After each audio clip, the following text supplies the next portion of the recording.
No creo yo que a doña Ascensión le queden ganas de seguir adelante con sus planecitos. ¿Ha pasado algo que yo no sepa? Bueno, igual estoy hablando más de la cuenta, pero digamos que la buena señora tiene algunos líos con la justicia. ¿A qué tipo de lío se refería esa mujer? No lo sé.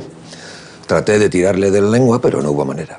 ¿Y no será que han descubierto irregularidades en los negocios de los de la Vega? Puede ser. Pero si esa mujer estaba al tanto del asunto es porque era algo público. Pero si fuera así habría trascendido y nos habríamos enterado, ¿no?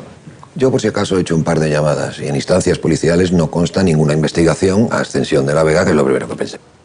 ¿Desean algo más? No, gracias, Martín. Tengo una idea. Podría hospedarme en el Hotel La Estrella. Estando cerca podría enterarme de qué ha ocurrido con los de la Vega. Jacobo, eso es una gran idea. Me alegro. Claro, allí nadie te conoce y te resultaría más fácil. Mañana mismo me hospedaré en el hotel y estaré pendiente de las conversaciones. Ya veré cómo me acerco sin ponerme en evidencia. Pero una cosa. Prohibido contarle nada a mi hija. Esto tiene que quedar entre tú y yo, ¿de acuerdo? Claro, claro. De todas formas, ya sabe lo poco que le interesan a Lourdes los asuntos relacionados con el trabajo. ¿Qué más tengo que saber antes de acudir al hotel?